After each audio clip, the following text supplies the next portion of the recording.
Sí. La Sí. ¿Ya? Sí. Buenos días. Vamos a empezar un nuevo videochat de la Escuela de Pacientes. En esta ocasión el videochat tiene como tema la rehabilitación tras un episodio de ictus y nos acompañan tres profesionales de la Asociación Neurofake de Granada, que es la Asociación de Familiares y Pacientes de Ictus de esta ciudad, a quienes damos la bienvenida. Con esta asociación además estamos empezando a trabajar en una guía para pacientes y familiares, y también vamos a empezar a hacer talleres en principio en Granada. Así que os los voy a presentar. A mi derecha está Gustavo Cuberos, que es neuropsicólogo. A su lado está Ana Robles, que es la fisioterapeuta de la asociación. Y a continuación Marisa Mayorgas, que es la logopeda. Buenos días. Bueno. Pues reitero la bienvenida al videochat y a la Escuela de Pacientes. Este videochat va a ser retransmitido en directo por nuestra página web, lo podéis seguir por la página web y también por Twitter con el hashtag PreguntaIctus. Vamos a empezar entonces sin más. Si os parece, voy a ir lanzándoos algunas preguntas y me vais contestando pues como os parezca, como vaya surgiendo. También podéis hablar entre vosotros, establecer un diálogo, preguntar cosas entre vosotros, ¿vale? Lo importante es que para las personas que nos sigan y que después puedan ver el vídeo, queden claros algunos aspectos básicos de la rehabilitación tras un proceso de ictus, tras un episodio de ictus. Bueno, para empezar, aunque muy brevemente, ¿qué es un ictus? Contadme. Bueno, un ictus es, o un accidente cerebrovascular, ¿no?, que lo llamamos también ACV, pues sería una interrupción del flujo sanguíneo al cerebro. ¿Qué es eso? Pues que no nos llega la sangre que tiene que llegar para nutrir a nuestras neuronas. Las neuronas en sí, pues todas las células del cuerpo necesitan oxígeno. Ese flujo sanguíneo es el que hace llegar ese oxígeno.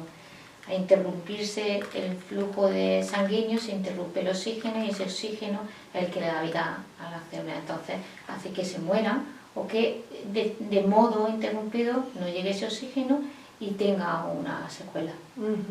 ¿Suelen quedar secuelas tras sufrir un ictus? Sí, bueno, depende.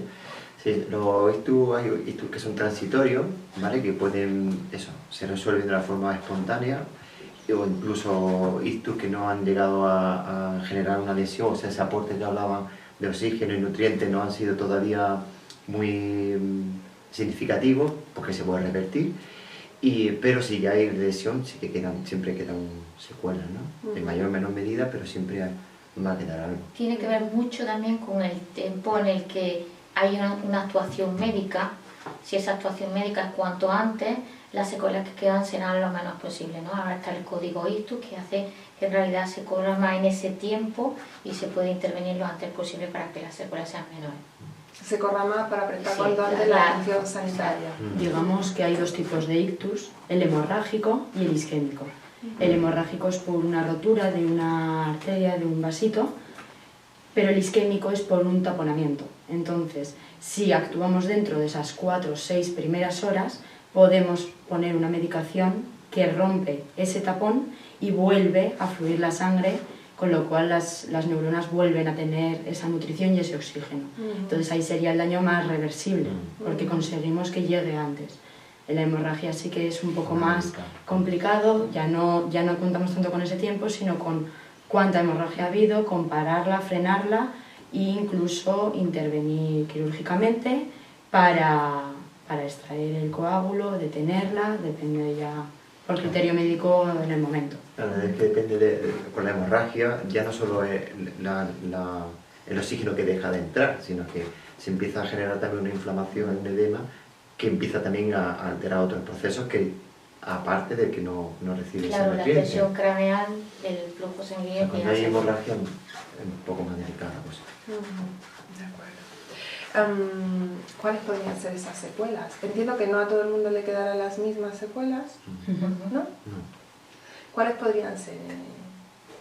Dependiendo del área cerebral en que se vea afectado, pues tanto a nivel de neuropsicología, lo que son funciones cognitivas, a nivel de fisioterapia, lo que es la movilidad, a nivel de logopedia, todo lo que tiene que ver con lenguaje, habla, también deglución, y también en cuanto a las actividades de la vida diaria, que son las que más trata la terapeuta ocupacional.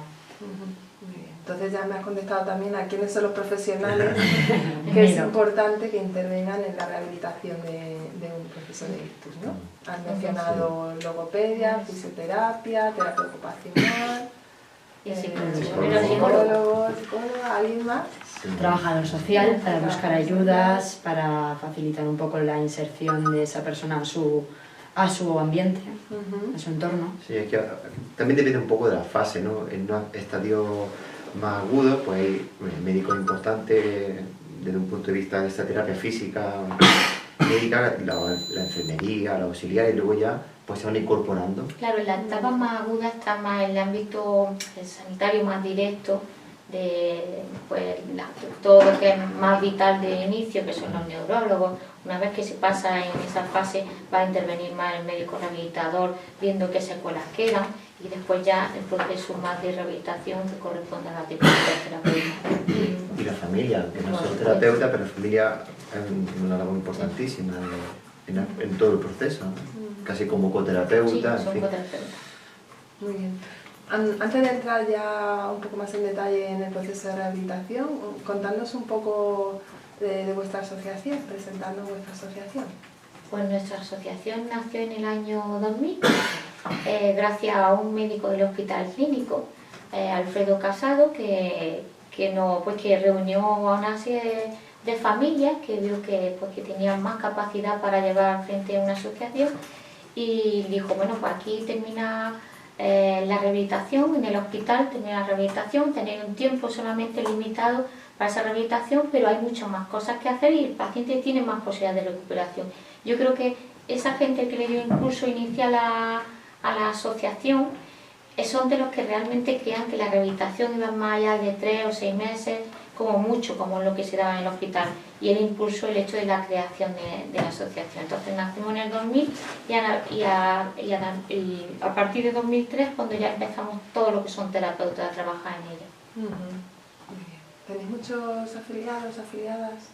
El número de socios exactamente no lo sé, porque lo que pasa en esta, creo que eso, de socios en sí tenemos 300 y algo, pero realmente los que son activos ahora estarán unos 110.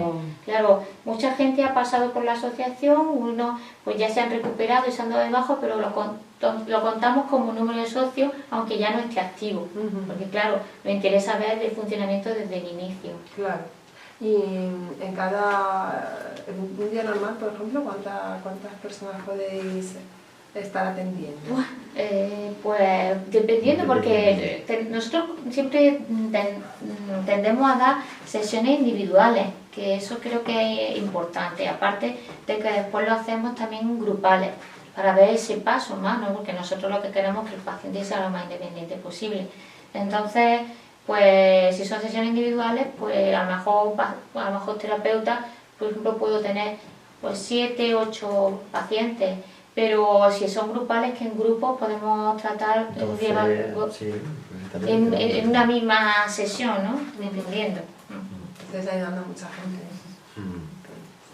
Bueno, cuando una persona llega a la asociación, cuando una persona empieza ese proceso de ya ha salido del hospital, ahí se ha hecho una primera rehabilitación, ¿no? Hay quien también lo compagina. Ya antes de salir del hospital ya contactan con nosotros, incluso empezamos a trabajar por la tarde, fase vía hospital o fase en centro que están yendo de modo diario al hospital y comienzan. Y tenéis también un programa de voluntariado en el hospital, sí, ¿no? Sí, hemos empezado hace un mes, vamos. Ese es el gran proyecto. Y bueno, y es para esa gente precisamente que ya está en esa última fase, que lleva ya mucho tiempo en el hospital también y que todavía le queda un tiempo de rehabilitación, lo que es todavía ingresado, ¿no? Entonces hemos puesto esa acción donde por las tardes se hacen actividades lúdico-terapéuticas pues para aliviar un poco esas tardes, ¿no? Entonces pues, proyectamos una película, viene gente que ha superado todo el proceso y le explica lo que hay que hacer, o planteamos juegos o actividades así que la gente pues se anime, y la verdad que va funcionando bien. ¿Estás contenta? Sí, sí, sí, la verdad que sí. Estupendo. Cuando vosotros empecéis a tratar a un paciente o una familia contacta con vosotros, cada uno de vosotros, ¿cuál es el primer mensaje que le intentáis transmitir sobre el proceso que le espera para completar su recuperación? Bueno, que es importante, sobre todo que llegan con muchísima desinformación, aunque les está dando mucha información en el hospital, pero es como, ¿pero hay posibilidades de recuperación? Eso insistir en que todavía se puede. Pregunta, ¿no? Claro, que hay posibilidades de recuperación muchísimas, y que en realidad han pasado una etapa, pero ahora nos queda recuperarse todavía muchísimo más y ser independientes, que es nuestra finalidad, que lo sean. Claro. Dice Marisa que en el hospital ya, con el programa que tenemos de acogida, incluso antes de empezar a trabajar con nosotros, ya tiene información, porque esas dudas antes llegaban mucho más tarde y ahora llegan con menos dudas. Ya desde el momento que están hospitalizados, pues ya te preguntan ¿y qué va a pasar? ¿Y ahora qué hago? ¿Y qué recursos tengo? Y es como se quita una carga encima increíble, ¿no? Desde ese programa que se está haciendo de voluntariado, es verdad que lo que notamos, por ejemplo, es que ya la gente va ya demandando un servicio, no tanto pidiendo información como antes.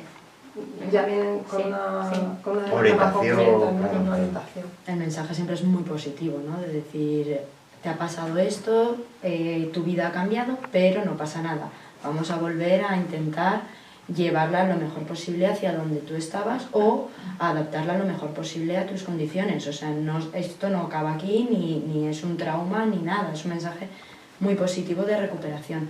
Porque a mi modo de ver, la recuperación es que no termina nunca, siempre. Igual que con ictus o sin ictus. Seguimos aprendiendo, es constante y día a día. Siempre se pueden mejorar cosas, siempre se pueden modificar aspectos que te posibilitan nuevas Y aunque retos. finalice, el hecho de finalizar en este tipo de pacientes, lo que tenemos que tener la idea de mantenimiento. Me ha pasado un paciente que acabo de decirle, te doy un alta, que no haya un alta, y sino seguimiento. Hemos llegado a un límite de mejoría y él mismo lo ha reconocido, pero él decía, pero me va a dar alta, y digo, no, te voy a hacer seguimiento. Dice, pero iré para atrás. Y digo, no, ya en la medida en la que estamos habíamos alcanzado un nivel. Dice, si yo me veía mejor, pero claro, yo no te quería comentar nada. Digo, yo creo que ya hemos llegado a ese nivel, y entonces ahora tenemos que acompañarle en el que se sienta seguro en lo que hace día a día y que todo lo que ha recuperado lo ponga en funcionamiento. ¿Cuál es la importancia de la rehabilitación tras un ictus? Toda. Es vital. Sí. Porque ya no solo es, porque esa primera fase, digamos, más sanitaria, más médica, por así decirlo, pues claro, está claro, ¿no? Se salva la vida y ahora, claro, te recuperan físicamente, te ponen, pero claro, tú tienes que hacer una actividad, tienes que sentirte realizado, tienes que, una identidad a la que tienes que modificar muchos parámetros, ¿no? Entonces, cuanto antes empiece, mucho mejor, ¿no? Y desde todas las áreas, ¿no? Es que es vital iniciar esa rehabilitación cuanto antes, ¿no? Antes se tenían en cuenta, se dejaban en la cama en reposo absoluto 6 meses y a partir de ahí se empezaba a trabajar con el paciente en tiempos allá ancestrales. Actualmente te da un ictus, se te controlan las funciones vitales y si se puede el segundo día, en teoría, es cuando ya hay que empezar a trabajar con esa persona. O sea, una vez que está estabilizado médicamente, a trabajar. Cuanto antes, Sí. mejor. Entonces eso es otro mensaje clave, ¿no? Sí, Que sí. hay que dejar Sí. Actuar rápido y empezar el tratamiento rápido. actuar cuanto antes posible para que las secuelas sean las menores posibles, ¿no? Incluso ninguna, pocas o menos graves. Eso es. Y en cuanto se estabilice clínicamente las funciones vitales, empezar la rehabilitación. Sí. Estimular Se de puede. comienzo, porque hay pacientes, pues lógicamente que se ha sido algo duro y entonces hay que introducirlo más en la estimulación, incluso lo que es la familia, pues un poco sepa que esa estimulación, pero yo creo que ya la información estaba llegando bastante bien a los familiares, de hecho de decir, pero ¿por qué no tienen ya rehabilitación? De hecho algunas veces incluso se precipitan, ¿no? Porque dicen, pues es que todavía estamos en esas horas, en esas 48 horas, en esas 72 horas que no sabemos qué va a pasar, si se va a poder repetir un hito. Pero eso es importante, que ya están demandando a ellos mismos en los servicios sociales y en todos sitios y en sanitarios, decir, que necesito que mi familiar esté ya estimulado o rehabilitado.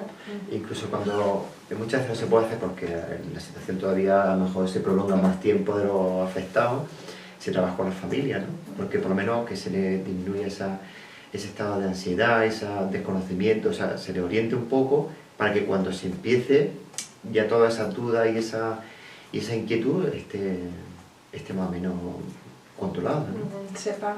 Claro, sepa hacia dónde vamos y es como, vamos a empezar, en vez de empezar por el afectado, empezamos por la familia y luego se empieza con el afectado, ¿no? Muy bien. Habéis mencionado varias veces la palabra fase. Hay una fase por la que pasa una persona después de tener un ictus. Sí, es la fase aguda, que es la que, pues, una vez entra en el hospital, pues es la que hay que estabilizar al paciente. Lógicamente, lo primero es lo más vital de cómo están sus constantes vitales, todo. Pero pasado ese ciclo, que en unos pacientes se puede alargar más o menos, porque hay pacientes pues eso, que en fase aguda, si han estado en coma, se puede alargar mucho más tiempo, y una vez que se sale del coma se estabiliza, más la fase crónica, que es donde nosotros vamos a intervenir. Y como decía Gustavo, a lo mejor en la fase aguda se interviene con la familia, porque ese nivel de ansiedad, no se puede intervenir directamente sobre el paciente, pero sí se puede hacer algo por el entorno. Todo esto ya me habéis ido respondiendo. Pues vamos a ver en qué consiste la rehabilitación con los pacientes. Hemos recibido una pregunta de un paciente que se llama José Enrique, que dice: buenas tardes, tras sufrir un ictus desearía saber cómo ejercitar un poco la mente, porque él tuvo secuelas sobre todo a nivel de la memoria a corto plazo y un poco del habla. Así que si queréis empezamos por ver cómo se rehabilita la memoria. Vale. Por ejemplo, que es una de las secuelas que pueden quedar, ¿no? Sí, a nivel cognitivo yo creo que, bueno, de mi área, digamos, sobre todo, porque en verdad casi después todo el mundo sabemos un poco de todo, ¿no? Que no es que... Pero sí yo me dedico que no soy poco... compartimentos estancos, ¿no? No, es que eso... Es que lo necesitamos. Para que sea rehabilitación integral necesito conocimiento del resto de mis compañeros. Porque eso, aunque no hemos dicho, pero lo primero de todo es, cuando la gente plantea estas cuestiones, lo primero es evaluar, ver cómo está, ¿no? Evaluar tanto de logopedia, como de terapia, como de fisioterapia, como a nivel neuropsicológico, y ya nos hacemos un esquema de qué está pasando. ¿Y cómo se hace la evaluación, Gustavo? Pues desde mi área, ¿vale? Cada una cuente un poco eso, ¿no? Pues solemos pasar test, ¿no? Una serie de instrumentos que pasamos, y después tareas también, no solo de papel y lápiz, sino tareas en el entorno inmediato, intentamos que sean para saber cómo se desenvuelven, ¿no? Y una vez que tenemos esos perfiles cognitivos ya planteamos los objetivos que nos vamos a marcar y todo eso. ¿Y ahí detectáis qué áreas están afectadas? Porque a lo mejor, por ejemplo, si José Enrique dice eso es de su memoria, pero es que a lo mejor no es su memoria, a lo mejor es su atención, que le permite no tener esa memoria, entonces hay que hilar lo más fino que se pueda, ¿no? Y en qué medida repercute, ¿no? Porque también hay un poco de ansiedad muchas veces cuando dices, es que no me acuerdo y de no sé qué, y a lo mejor no es tanto el que no me acuerdo de no sé qué, sino que estoy tan preocupado por lo que si esto me va a repetir, si no me va a repetir, qué va a pasar con mi familia, que estoy por un estado de estrés muy importante, y en ese estado de estrés no se puede aprender, ¿no? Entonces claro, no hay realmente un problema de memoria, entonces... Ni tener información. Claro. ¿Y cómo de todas maneras, si el problema sí fuera la memoria, o cómo se puede entrenar? Pues entrenar. ¿Cómo se puede recuperar? Vale, pues en función de... A mí personalmente lo que me gusta trabajar siempre en contextos naturales, ¿no? Entonces, si estamos hablando, si este señor era, yo qué sé, mecánico o cualquier tipo de otra profesión, siempre intenta trabajar desde su área, digamos, más familiar y empezar a trabajar, pues, o bien procesos o bien recuerdos relacionados con su vida cotidiana, ¿no? O profesional, ¿no? Y ahí ampliando. Después, por supuesto, esto de que estimular la mente, haciendo una serie de tareas cognitivas, ya sean juegos, lo que sea, siempre viene bien, ¿no? Pero sobre todo es ponerse como en la posición más natural que hay, ¿no? Claro, y sobre todo yo creo que eso de, a partir de la persona, del conocimiento suyo previo antes y de las motivaciones previas, es de la mejor forma para introducir cualquier tipo de actividad. Porque hablarle pues de su ámbito le va a generar motivación, y también la motivación va a hacer que la emoción y la memoria también le ayuden muchísimo más a ese recuerdo, ¿no? Entonces, sobre todo, si una persona quiere ejercitar algo desde el principio, tiene que ser primero desde su ámbito más cercano, no tanto el hecho del planteamiento solamente de la actividad, esto tienes que recordarlo. Vete a tu ámbito más funcional y más cercano. También estrategia, pues, tipo de notas de voz, apuntar lo que sea realmente importante, siempre llevar como una ayuda externa y organizar qué quieres, ¿no? Porque, claro, es decir, es que me quiero acordar de qué comí ayer, ¿no? O qué como cada día. Pues si para ti es importante, lo vas apuntando como un punto, ¿no? Y luego, a partir de ahí, seguramente, si se va cogiendo ese hábito, seguramente una de dos, o lo va a empezar a recordar, seguro, porque ya va a estar atento a apuntarlo, digamos, ya se genera ahí esa estrategia, o bien cuando está en ese punto, dice, joder, es que tampoco me importa lo que comí ayer. Entonces deja de ser un problema de memoria. Claro, deja de ser un problema. Un problema, claro. ¿Y la atención? La atención, pues la atención es la puerta de todo, ¿no? Si hay un problema de atención, realmente va a afectar a todo, cómo aprendes, lo que se codifica, lo que se almacena, lo que se entrena. Entonces, es muy importante cuando hay problemas de atención a eso todo, que todo lo que está alrededor del funcionamiento siempre cotidiano esté lo más organizado posible. Entonces, ahí necesitamos menos recursos atencionales en un principio, ¿no? Si tú tienes un horario establecido, tengo terapia, no sé qué, comida, siesta, paseo, no sé qué, todo que esté lo más, ¿cómo se llama eso? Coordinado, lo más estructurado posible. Establecer una rutina. Una rutina es muy importante en un primer momento. Y luego ya se van incrementando, se va dando más flexibilidad a las cosas, ¿no? Pero para iniciar ese proceso atencional es importante primero tener como un punto de partida más o menos estable. ¿Se pueden producir también problemas de comportamiento a raíz de la afectación de alguna zona del cerebro o trastornos de personalidad? Sí, eso es muy habitual. Que después de un ictus, o bien desde lo más frecuente que son los trastornos ansioso-depresivos, ¿vale? Que son, yo creo que es lo más frecuente, ¿verdad? Y después trastornos de comportamiento muchísimo. Hay algo que todas las familias que apuntan es que el nivel de irritabilidad, ¿no? En todo, en casi todo, porque claro, hay una frustración de un antes y un después, entonces la irritabilidad que también puede conllevar a pues, esos problemas de conducta, de incluso comportamiento. la apatía también. O la apatía, claro. Que depende, también ahí afecta mucho el área que está lesionada. Claro. Algunas áreas son más... Porque a lo mejor un área, lo dicen ella, te genera una apatía terrible, ¿vale? Y que no es una depresión, es una apatía derivada de la lesión cerebral, ¿no? Y igual que eso puede haber una desinhibición, ¿no?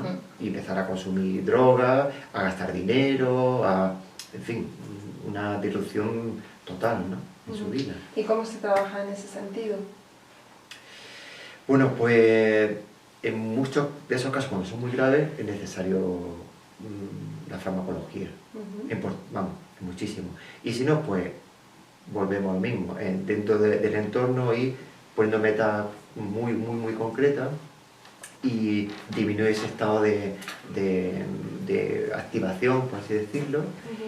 Y además en la familia, porque la familia no te van a entender esa situación, es decir, porque hace esto, es que lo hace para llevarme la contraria. Antes no era así. Hay que explicarle, porque a lo mejor dice, pero es que ha hecho esto en medio de la gente y entonces hay que explicárselo, porque dice, es que desde ese momento siempre va en contra mía, siempre una cosa, entonces hay que explicarle y también cómo modificamos nosotros la conducta, ¿vale? Cómo le enseñamos a la familia a que a través de cómo respondan a eso, modificar un poco la conducta del paciente. ¿En el área cognitiva alguna cosa más que te parece importante mencionar? No, yo creo que, como ya te digo, la atención y la memoria siempre son como los dos. ¿Cuál sería el titular?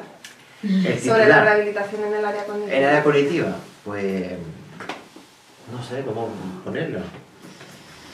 Una idea. Una idea, pero para llegar a la rehabilitación. Sí.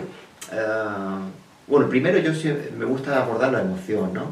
Como la gran puerta de la atención, hemos dicho que es la puerta de lo cognitivo, una de las grandes puertas de lo cognitivo, pero sin duda los porteros de esa puerta es la emoción. Entonces hay que trabajar mucho esa emoción y luego empezar, pero por tareas atencionales fundamentalmente. Claro, porque entiendo que hay otro tema importante que tiene que ver con el afrontamiento. Tú tienes una vida X y de repente tienes un episodio de ictus, y si tienes X secuelas, no en todos los casos, pero en algunos casos, te puede cambiar mucho la vida, y esto hay que afrontarlo, ¿no?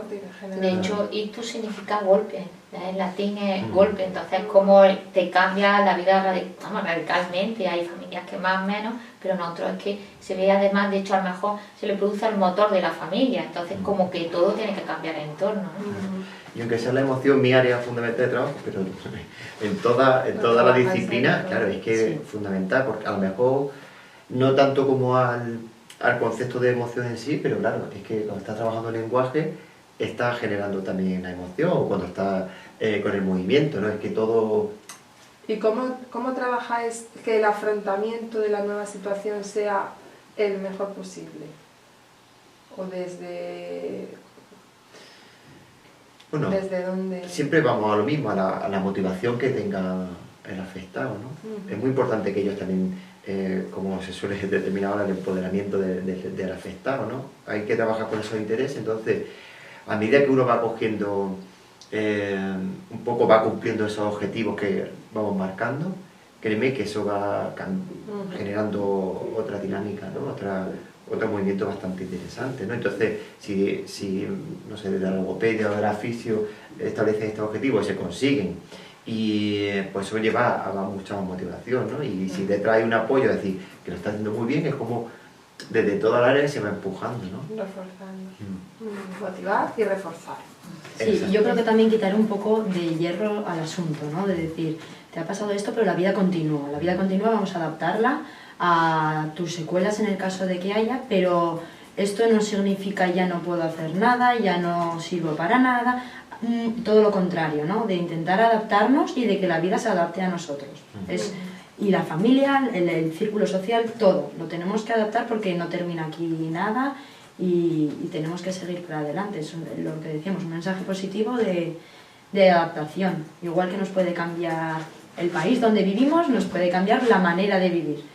Y no termina aquí, por eso, de hecho eso es muy importante en la asociación, de que se juntan unos con otros y van conectando y ven que su problema no es el único en su vínculo, ¿no? O sea, fulanito tiene esto, pero fulanito le pasa esto y mira qué bien está fulanito, entonces es como ellos mismos se dan cuenta de que no termina en su problema, ¿no? Que a veces parece que es más de lo que realmente luego les limita. Que es una de las grandes funciones de las asociaciones, sí. ¿no? Poner en contacto a personas en la misma situación y el apoyo mutuo que se prestan. Sí, porque son entre ellos los que mejor se entienden en el fondo. Y me parece que es muy interesante los grupos, ¿no? Cuando tú ves a gente pues, que llega recién aterrizada y otro que lleva 12 años después del ictus y es muy curioso, ¿no? Porque le dan esas pautas, ¿no? Pues mira, a mí me pasaba esto, pero fíjate tú, y empiezan a hacer demostraciones, mira, y ahora fíjate, no podía mover, y ahora fíjate, y no sé qué, entonces es muy muy interesante los grupos, ¿eh? La potencia que tienen igual. Sí. Ana, ¿y desde la logopedia? Desde la fisioterapia. Perdona. La Si mira que además no tengo claro, pero desde la fisioterapeuta, de la fisioterapia, las secuelas que tienen que ver con el movimiento, ¿cómo las trabajáis? ¿Cómo las evaluáis? ¿Cómo las trabajáis?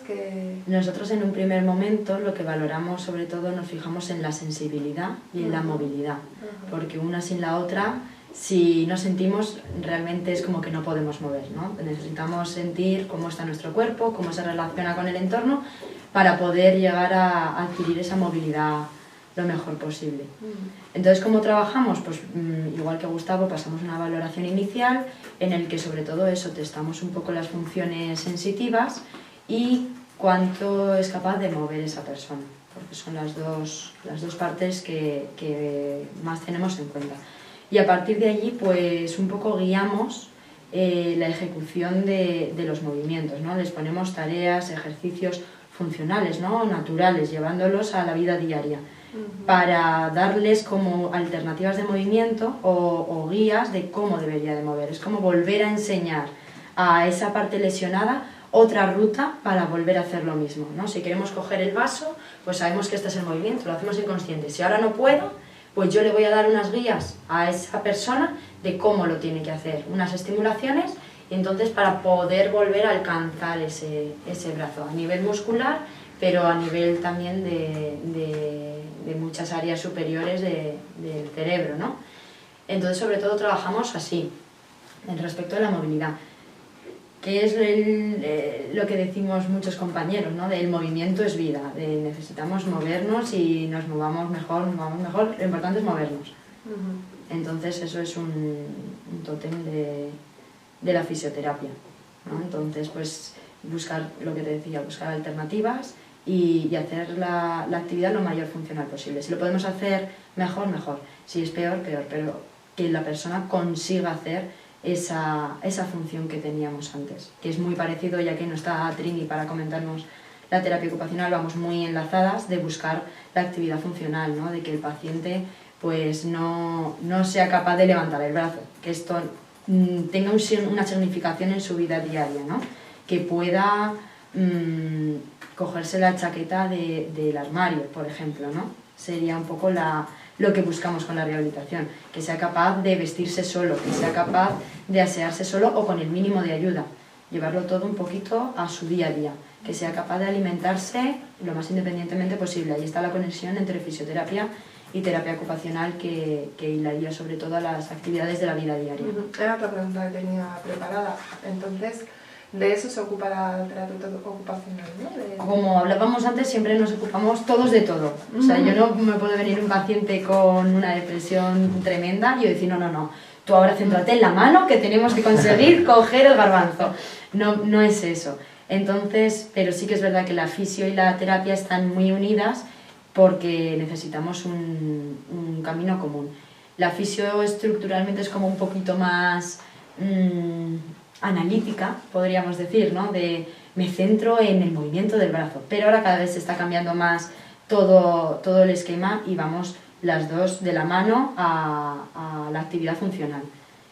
Para ello son expertos los terapeutas, que siempre tienen en mente el atate de los cordones, coge no sé qué. Los fisios somos más cabeza huecas en ese sentido, pero creo que nos compenetramos muy bien.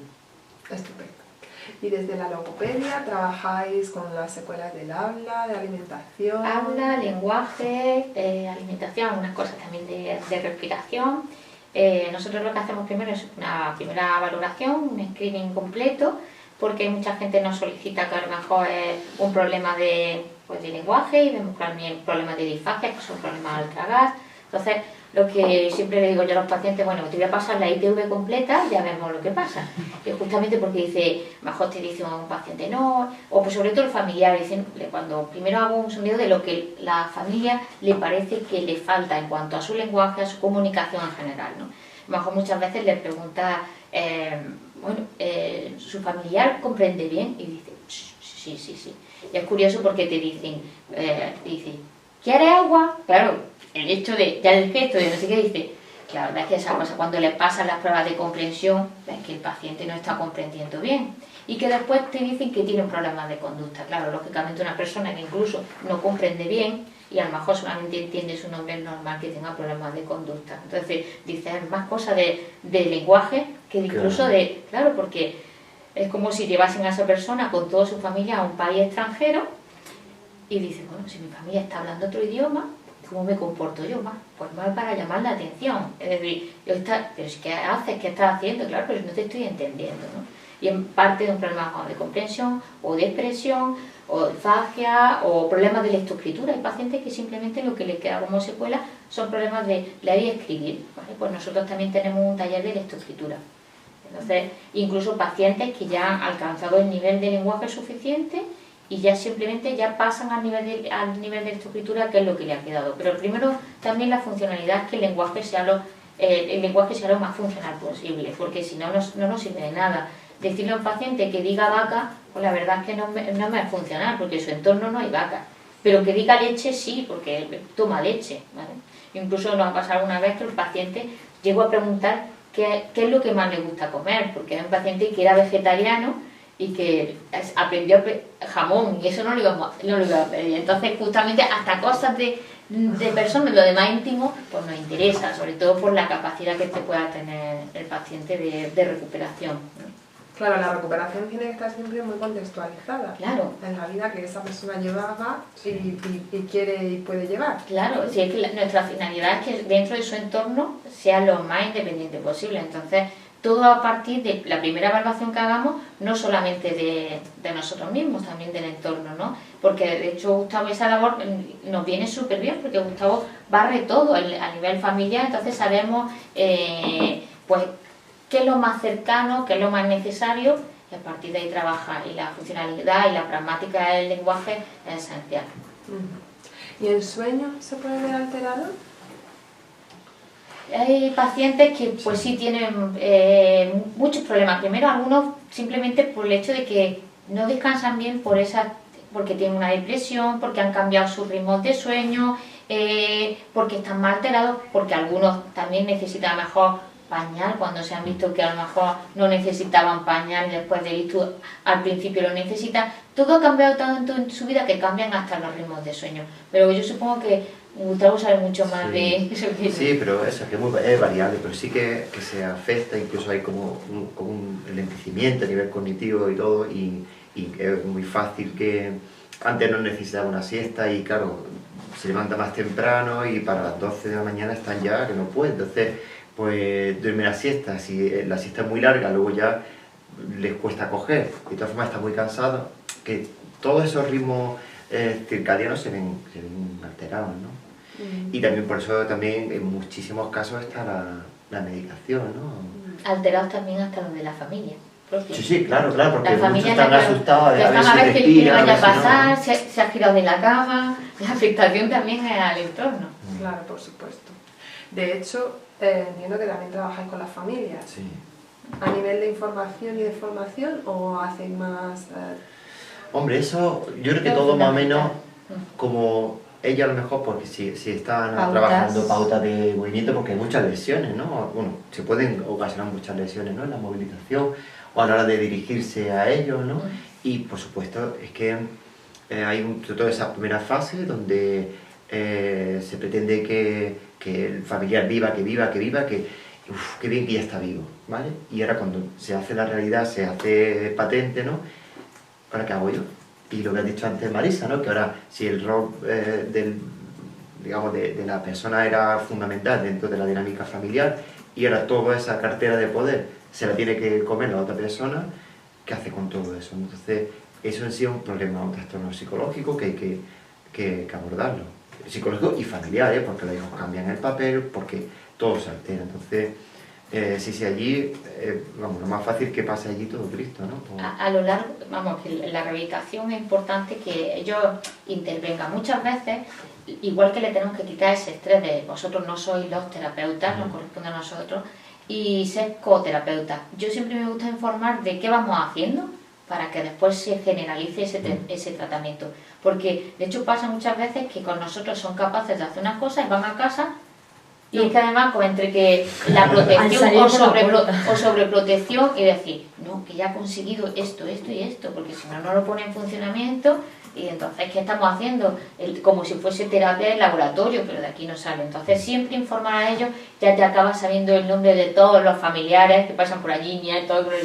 Entonces, eso hace mucho que en realidad no te metas tú tanto en su espacio, sino que la rehabilitación se introduzca también dentro de su casa.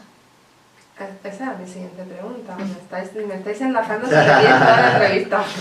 Que es, ¿se llevan tareas para casa? Sí, hay que, como dice Marisa, hay que generalizar.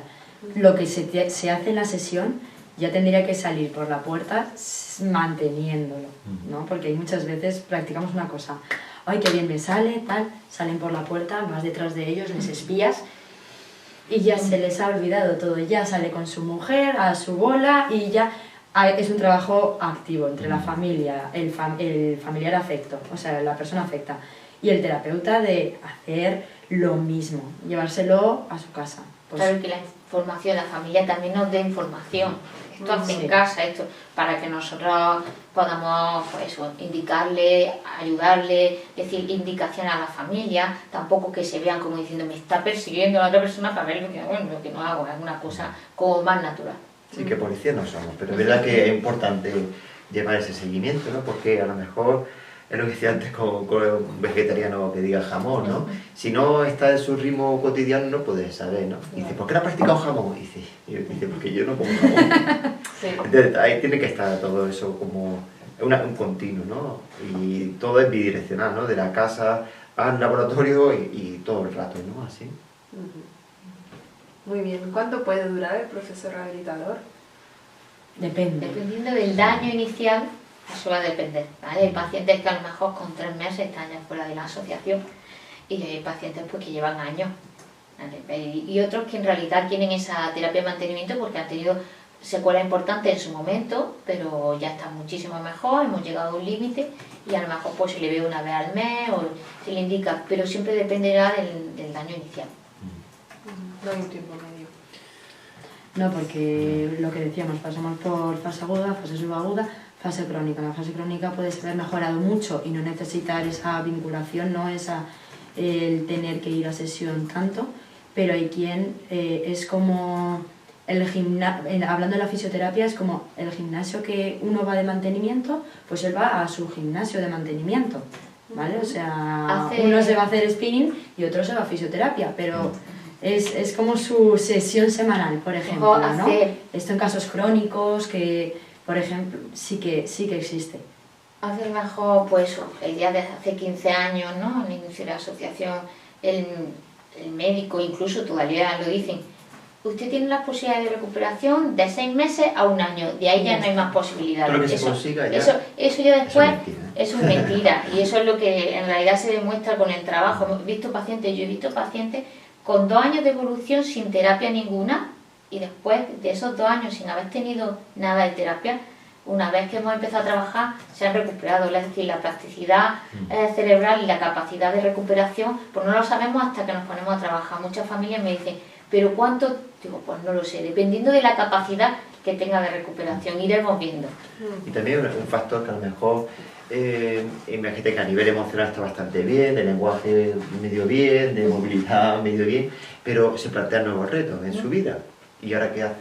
Imagínate que pues, se tiene que cambiar de, si vivía en la zona, imagínate el Camino de Ronda, que es todo así como muy llano, pues bien, pero se sube al Albaicín, ya es otro contexto distinto, o se va a otra ciudad, o porque, no sé, cambia la... O ponen un metro en la ciudad. Ponen metro, y de pronto dice, ahora ¿cómo me subo? Claro, o sea, se afronta, ¿no? Claro. O se encuentra también que empieza a estudiar de nuevo, ¿no? Y dice, ¿y ahora qué hago yo? ¿Cómo estudio? ¿Cómo ¿no? gestiono? Sí. Entonces, ante esos nuevos retos, tenemos que volver a intervenir, pero ya desde una base que es bastante estable, ¿no? ¿Qué es lo que más os gusta de vuestro trabajo? Rehabilitando a personas que han sufrido un ictus. Yo siempre digo que lo que más os aporta. la mayor satisfacción, yo creo que muchas veces cuando ya pasa más el tiempo, ve a esos pacientes que ya te llegan por la consulta y que te dicen, ¿qué? ¿Todavía sigues aquí rehabilitando a esta gente? Y dices, tú eres uno de esos, ¿no? Entonces, bueno, y sobre todo porque creo que lo valoran muchísimo, es una cosa que han perdido y que vuelven a recuperar o a compensar de algún modo. Es como, ese es la mayor satisfacción del mundo, que llegas que dices, no sé, te vienen a visitar con tal de que su vida ha cambiado, pero han sabido muy bien compensar, han sabido muy bien adaptar esa nueva... y te llevan con esa felicidad, y entonces pues es lo mejor. Esos pacientes que al tiempo te llegan y que te ven y dicen, mi vida es así, así estoy bien. Sí. Entonces, bueno, con esos agobios que llegan al principio, que a lo mejor llegan familia llorando, ellos, pasa el tiempo y ya los ve otra imagen. Esa recompensa, ¿no? Que Sí. la gente vuelva a su vida. De una manera u otra, Yo pero... también la sensación de que somos una familia, ¿no? De que lo que decíamos, conocemos al nieto, conocemos a la mujer, conocemos al hermano, creamos una familia y al final es un vínculo con el paciente que no tienes, con cualquier otro paciente de otras áreas no se tiene ese vínculo y vamos, es muy bueno. Y cuando te dicen, ¿no? Decir, me veo mucho mejor, ¿no? Cuando son conscientes de decir, ¿tú crees que ya puedo irme, puedo...? Digo, sí, ya estás preparado para volar, ¿no? Que les digo yo. es una sensación muy buena. Claro, además, sobre todo cuando dices, si ya lo has pensado, es Eso porque es. sabes que puedes hacerlo. Sí, Ujú. sí. Qué bonito. Entonces entiendo que recomendaríais a las personas que han experimentado un ictus que pasen por una asociación. Continúen la rehabilitación, Claro, sí. el primer objetivo.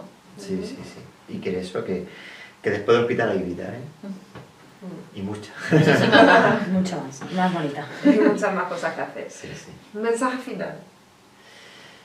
Pues no lo sé, mensaje. Imaginaros que se está viendo ahora mismo en su casa, después de salir del hospital, alguien que ha tenido un ictus, Que ahora es cuando que no empezamos. sabe qué hacer, Sí. que acaba de llegar a casa y dice, Pues si ahora está ¿Qué en hago casa, ahora? es el momento para empezar. Ahora es cuando empezamos. Lo otro era nada, era un protocolo, ¿vale? Y un prólogo de lo que después vendría. Ahora Y ahora es empieza cuando lo bueno, empieza. Ahora es cuando empieza realmente la rehabilitación, el ser otra vez el mismo. Pues estar en la casa ya en sí ya es un objetivo, ¿no? Ya ha vuelto del hospital y está en casa, pues ahora hay que ponerse a trabajar en su contexto, con la familia y sabiendo que no están solos, vamos. Y cogerlo con ganas, porque la motivación es lo primordial y que hay mucho que hacer y que trabajar con las ganas, desde el pensamiento positivo. A Es mí me decir, dice- voy a por ello y voy a conseguirlo y hay mucho que hacer y mucho que ganar. Hay muchos pacientes que te dicen que yo trabajaba no sé cuántas horas. Digo, pues ahora, pero de otro modo. Ahora seguir trabajando en tantas horas, pero con el objetivo de tu recuperación. fenomenal. ¿Alguna otra cosa que queréis añadir, algo que se nos haya podido quedar en el tintero y que Pues sea nada. importante para la rehabilitación? Pues nada, que nos llamen a la asociación. Cualquier Venga, duda. estaremos encantados, sí, sí, sí. ¿Hay asociaciones en todas las provincias andaluzas? De ictus no. De ictus no. De hecho, De hecho, en en Andalucía Andalucía somos somos los los únicos. Ah, En toda España están Barcelona, Valencia, Zaragoza. Aragón, Zaragoza, Galicia. O Asturias. O Asturias. Asturias. bueno, entonces No hay en tantas. En Andalucía podemos decir que en Granada tenemos suerte. Sí. Pues sí. ¿Y en las otras provincias? Que De hecho, nos han llamado de mucha gente de fuera. De hecho, después cuando ven y dicen, pero es que, no, es que estamos en Granada, y dicen, bajó gente de fuera y dice, ¿puedo ir mi familiar? Y creo que hace 2 De semanas, Barcelona, de nos Barcelona han llamó llamado. una mujer y dice, De- ¿me podéis dar cita para mañana? Y digo, ¿de dónde llaman? Y dice, chico, pues llaman de Barcelona. Digo, vale, no Pues te como cógete que una vez. porque esto va a ser imposible. Entonces ya le explicamos que en Barcelona sí por lo menos se había, pero en otros sitios no. ¿Y en otros sitios cuál sería la alternativa? Centros privados, casi todos. Y que haya un equipo, pues que haya diferentes profesionales, porque claro, como abarca tanto lo que es ictus, realmente el que te trate un terapeuta de forma individual, No tiene mucho sentido. no. Muy bien. Pues muchísimas gracias por Vosotros. haber venido, por esta colaboración, por todo lo que nos habéis explicado y bueno, y seguimos trabajando conjuntamente. Sí, sí, Vamos Eso a ver es. si empezamos a Se hacer ve la talleres, escuela ¿no? ya, ¿no? Por ello. Muchas gracias y hasta pronto.